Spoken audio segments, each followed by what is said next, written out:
Hello everyone, সবাই কেমন আছো?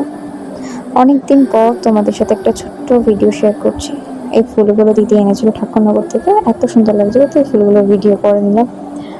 সো আজকে যাচ্ছি কলকাতা। অ্যাকচুয়ালি মাসি এসেছিল হায়দ্রাবাদ থেকে 2 উইকস আগে, তো মাসি আজকে ব্যাক করবে, তো মাসিকে নামিয়ে দিয়ে আমরা একটু কলকাতা ঘুরবো বলে গেছিলাম। বুলবুল গেছিল আমাদের সাথে। এখানে বুলবুলের সাথে আমি খেলা করছিলাম।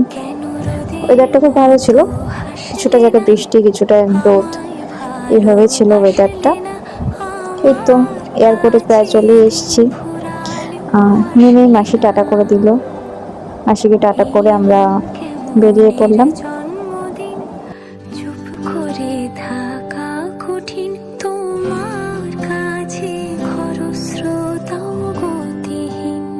সিটি সেন্টারের পাশ থেকে যাচ্ছিলাম, তো ভাবলাম একটু সিটি সেন্টারে ঘোরা যাক।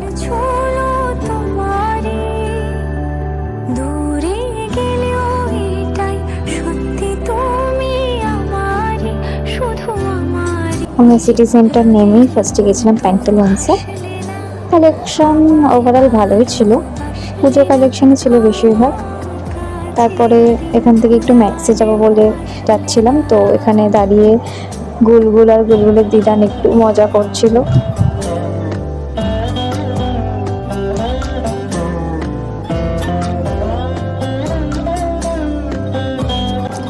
তারপরে ভিতরে ঢুকে এখানে দিদি ইয়াররিংস দেখছিল, আর আমরা ম্যাক্সে গেলাম।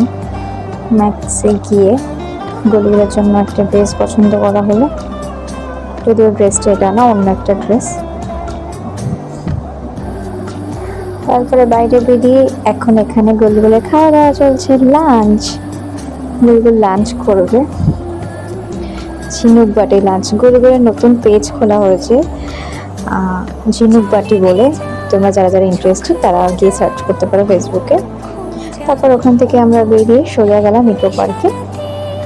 আমরা ইকো পার্কের জন্য অ্যাকচুয়ালি আজকে প্ল্যান করেছিলাম, যেহেতু সিটি সেন্টার পড়েছিল আসার পথে, তাই ওখানে একটু নেমেছিলাম। তো আমরা ইকো পার্কে চলে এসেছি। ইকো পার্কে নেমেই আমরা গেছিলাম জাপান ফরেস্টে। এখানে একটু গুলগুলোর সাথে খেলা করছিলাম। আমি ওকে অনেক কিছু বলছিলাম, ওর মন দিয়ে শুনছিল। আসলে আমরা যখন এখানে পৌঁছেছিলাম টাইমিংটা খুবই ভালো ছিল, সবে সবে সানসেট হচ্ছিল। তারপর আমরা জাপান ফরেস্টে ঢুকলাম, ঢুকে এই জায়গাগুলো দেখলাম, এত সুন্দর লাগছিল। সামনে থেকে ফোনে অতটাও বোঝা যাচ্ছে না সত্যি, বাট সামনে থেকে সত্যিই সুন্দর। তারপর এখানে একটু ঘোরাঘুরি করলাম, করে এখান থেকে বেরোনোর পর জায়গাটা আরো সুন্দর। এই জায়গাটা আরো সুন্দর, লাইটগুলো সবে সবে জ্বালিয়েছিল, আর আকাশটা দেখো বা। এরপর আমরা বেরিয়ে যাব বলে একটা কোল্ড কফি নিয়ে এই লেকটার পাশে বসে বসে খাচ্ছিলাম, আর পুরো এই ইভিনিংটা এনজয় করছিলাম। তারপর ফেরার সময় একটু ডিনার করে ফিরবো বলে ধাবাতে দাঁড়িয়েছিলাম, আর এখানে দিদির সাথে মজা করছিলাম। দিদি ওই হেয়ার স্টাইল নিয়ে, মানে দিদির প্রচণ্ড গরম লাগছিল বলে ওইভাবে চুলটা বেঁধে রেখেছিল। তারপর রাতে ডিনার ছিল রুটি, তরকারি, চিকেন কিমা। তো তারপর বাড়িতে এসে গুলগুলের 7 মান্থ বার্থডে সেলিব্রেশন এবার তোমাদের শোনাবো ভয়েস।